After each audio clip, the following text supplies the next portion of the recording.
Oh, we're not gonna take it. Well, we ain't gonna take it. Oh, we're not gonna take it anymore. Welcome to Simps Not So Anonymous. Thank you for joining us in our fight against the simp pandemic that is spreading throughout our great nation. This highly infectious disease that is making men weak and our women less submissive, destroying our families and causing our communities to fall into chaos. Today's simp tale is not fiction. These stories are based on actual events of a simp simping. The names will be changed to protect the innocent, but let's learn together, let's build together, let's fix this problem together. You don't have to stay a simp for the rest of your life. We can get through it together. We can become men again together, but we got to recognize the problem and we got to do something about it. You can't sit on your ass. You got to do something about it. In my previous video, I was talking about how a woman will stay with you if you're not her first choice. It's true. It's true. But how do you know? How do you know that you weren't her first choice? How do you know that she just feels comfortable? You don't. There's no way to find out. There is no way for you to ever truly know that. Now, does it matter? Yeah, it really fucking does, because guess what? She's going to stay with you for the rest of your life, and she is going to treat you like you weren't her first choice. She is going to treat you like you were some kind of consolation prize. You're that trophy that sits in the corner that never gets dusted, that nobody's proud of, that nobody shows off when family comes over. That's you. But if you stop being a simp, you're going to find out. If you stop being a simp, you stop letting them mistreat you, you stop letting them treat you like that trophy, you're going to find out one of two things. You're either going to find out they really do appreciate you, and it's just the fact that you've allowed yourself to be treated like this for so long that they forgot you were there. They forgot that that trophy was even in the corner. Or they're going to push back and treat you worse, and you're going to have to end up leaving. It's one of the two. It can happen. It can happen. But the longer you wait, the more likely it is that that dusty little, you dusty little trophy, you're not going to ever get looked at again. You're not going to get polished ever again. And we know how much we like being polished. We know that.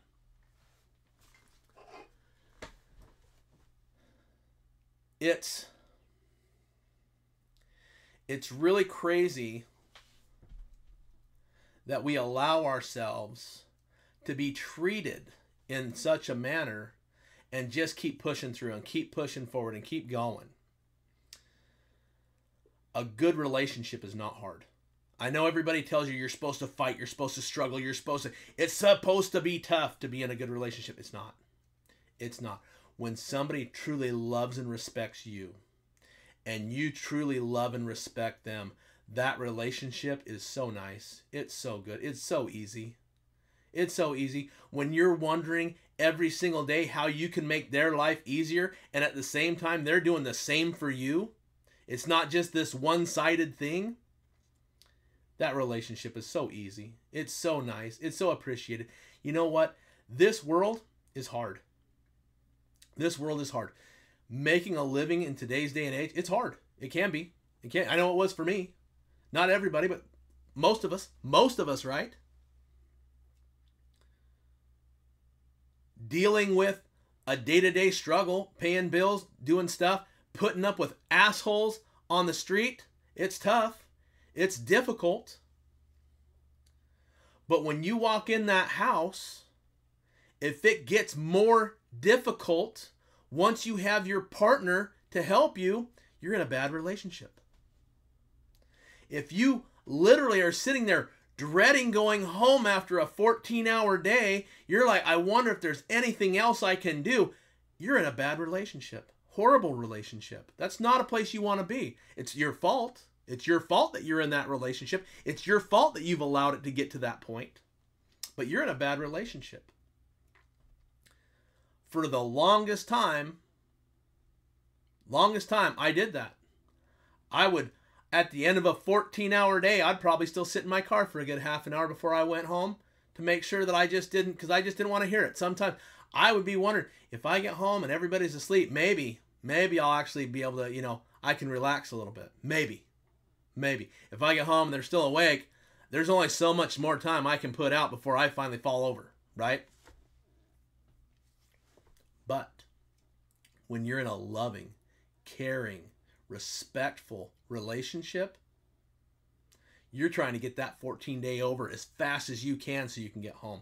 All of a sudden, your 14-hour day turned into a 10-hour day. You didn't know you could be that productive because you want to get home so fucking bad, because once you walk in that door, your day is going to get significantly better. You are no longer going to be fighting this dirty-ass world by yourself. This world is not going to be able to drag you down anymore, because your partner is going to have your back. Your partner is going to be standing there with you. Your partner is going to be standing right at your side, and if you're getting pulled down, you're going to at least have one lifeline pulling it right back. Simps, it's out there.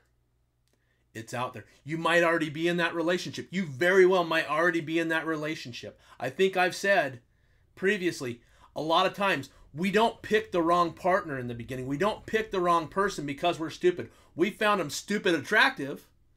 We let them booty blind us to the point that we had put up with too much shit.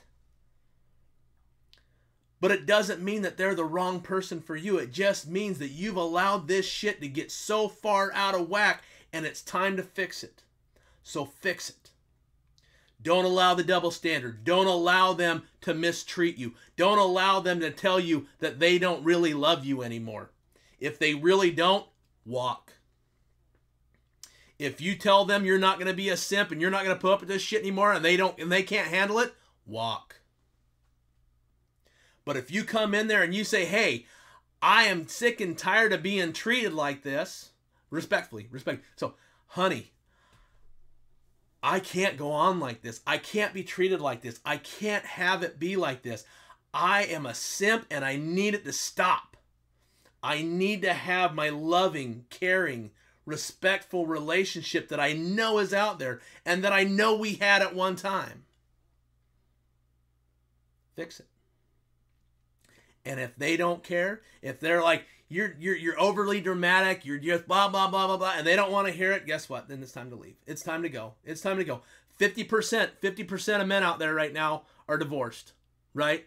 50% of all marriages end in divorce. 75% of all second marriages end in divorce. And I think the majority of it is because you're not standing up for yourself.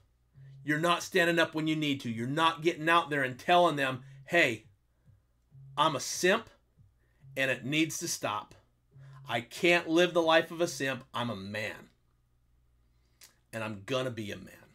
Simps, toughen up. I'll see you on the next one. If today's story seems familiar to you, or you have a similar story, the bad news is you're a simp. The good news is being a simp is 100% curable. All you have to do is recognize that you have a problem and make the decision to change. I'd like to conclude today with the serenity prayer. God, grant me the serenity to accept the things I cannot change, the courage to change the things I can, and the wisdom to know the difference.